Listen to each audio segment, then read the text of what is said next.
dâu trên là cái lẩu lồm với cá chấu. Mì dâu trên là cái lẩu lồm với cá chấu.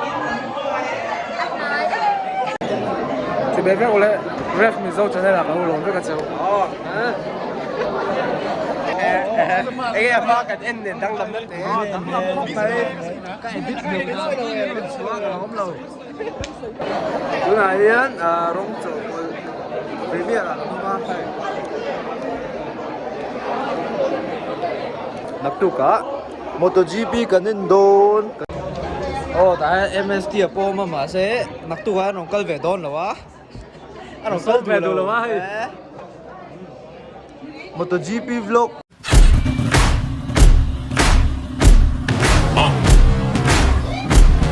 Yeah. Siege. Oleh itu nahian so manen airport aga nomme ka. Bầu rắc cái tí chứ. Khơi Caldon mì khay gần Caldon chứ mà. Kan phur melem mo. Tihan go connecting flight nia chuan go ti kan trum pho da chum jo go ti tang Delhi kan chuk le ga chun Delhi tang Noida pheilenga duna kha kan don ti lang vek longa chan chu boring pal kan lawa kha boring lo theng bering vlog kan lo tum don ni mo bo rek let's go am bui don he so man go hati thleng chia chau ak sam ha char ti chu taxi này chứ. Chúng ta han cần flight ăn delay mà còn ăn delay à, chưa cần theng kha, thì check gate, han lẩu xuân là 7 là trong chuột lẩu xuân 7 cần theng à, cần lái một cần tia cần miss một cần tia, mà sẽ hay, và nếu chắc tự nhiên cần miss lẩu nữa mà, cần chào check hal der mấy hay. Step, minute nga velin tayo lang zone flight kan miss ang tunahan mali kan miss daw no gate an lo so na gate 7 akan kala alawin khar to may khajung maya thabak lo mo kan nei ka thabak thero ma se security ha kan so ta gate tru an lo son lo kan in chuta final call an lo aw lo to sen man ram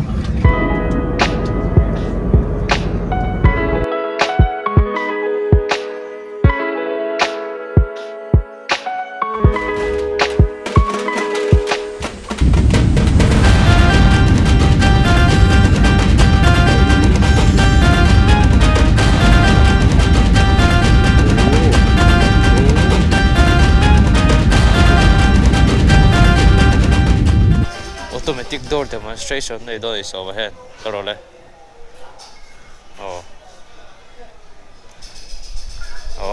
andal papi middle call in ka hiu bar pa hai नहीं motor number गाड़ी का नंबर फिर से बोलो 8385 हाँ ठीक है हम लोग आएगा अच्छा 8385 ini cu नंबर कहाँ से देखना है ये 6709 seat belt mana nga ito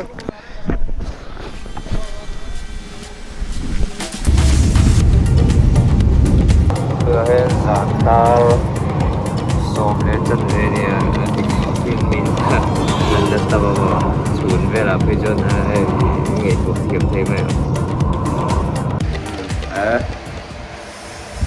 cái lịch tê sinh phát cái lò ông rào lên tụi phải rồi chào bây giờ tôi cho cũng về phút đâu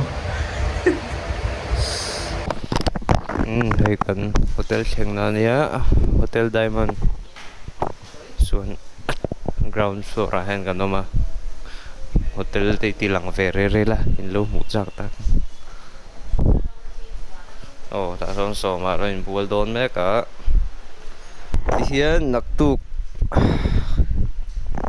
kan ito naktu ki free practice niya chuan atuk lahi qualifying la sprint race niya chuan la ne chuan Sunday hi main race an ta ha thlak don khop mai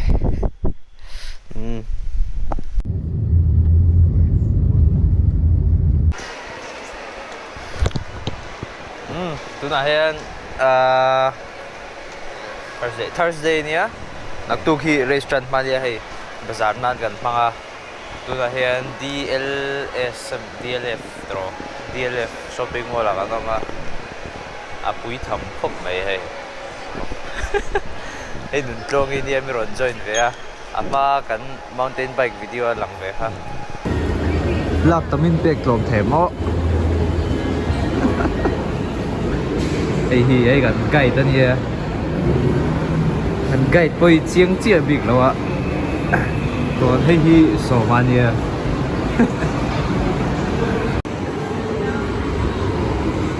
ai kan lu thì hei kan lu có chuộc ngal cái rốt boy McDonald's kan mu lo wangin Burger King a lei lo de ei do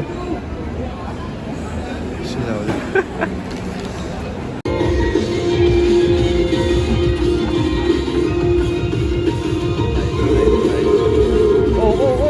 ăn nắn liên tục thì lệ tệ hết ra mà ăn nắn hey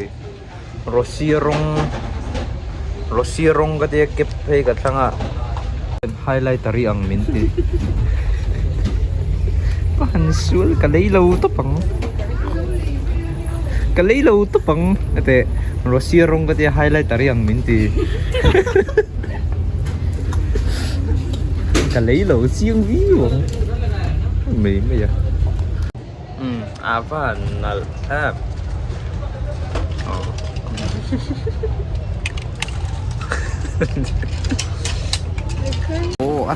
ăn nal Infobikes channel here to take a lo mas là hen kan ho le me ka day kan trip day 2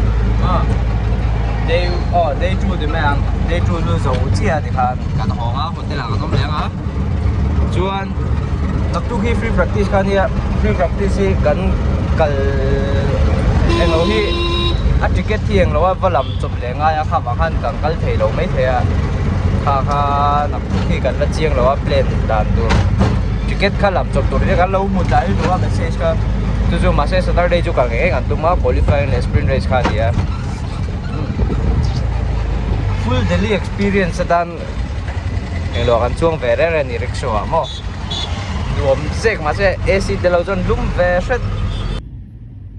People can't get up in the morning and they can't get out of bed. I'm going to tell you why. Because they can predict the feeling of everything that's going to happen in their life. And their body's resigned to the familiar and says, oh, another mundane day. But remember when you were a kid. Ole. Hey. Ka ui mình còn join chia infal trăng. Chuan. Ticket. Kan lang á. Porsche came in. Hiyan kan kala. Hiyan kan kala. Đến thật. Porsche nghe Porsche đi nghe. Porsche đấy làm đàn tụi đi đấy. Motor 3 tụi nó tràn mê cả. Với ní cần tum lâu gần như ấy cả cần lẽ chút đó nè. Bùi đón khóc mấy. MotoGP practice 330 ania tuna hen 230 nia. But international circuit we're here mo. So Rossi number 1 fan no mo VR46. Moto3 in tlan meka. Chuan Moto2 le MotoGP han la tlan lo free practice. Chu vanang man chi turing an ti don ni. Don. Oh, so po, Snapchat, no, FaceTime, Instagram Live, char ba ini mo? hey lúc thầu đó chứ Luom don. Security checking dấu chia. Chuan mai kia đi kem. Chầu Mac. Hạt lẹ. Bố đi liệp chứ. Yo Mo. Khuyên cái gì uncle này đâu lo. level rong son lo lai la mon tla phei lai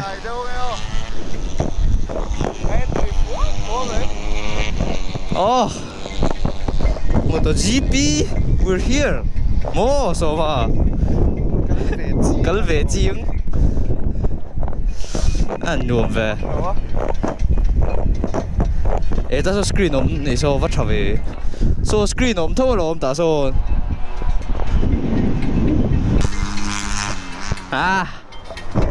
phua lắm mấy à được em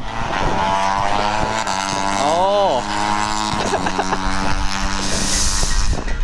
mà sẽ MotoGP rất là lâu Moto3 zone rất là chỉตัวgiống MotoGP khácกันhả lên bên này nghe MotoGPเขาju lạc nghe ngay đóตัวจนได้ทีมได้กันส่งvề phát tăng này Red Bull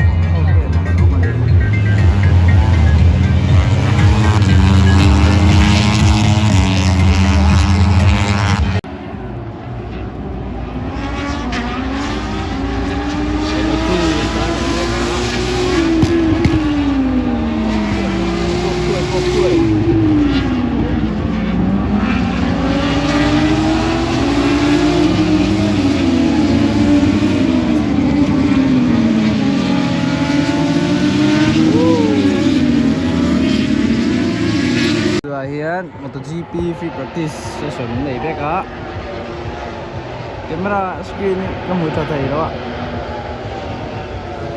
oh bezo ki mi ron tan out na so chen mi le ke oh hi tu me next market oh ke ko la bena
dal hole thei kham tu baron lu thei lawa MotoGP kham tak chuma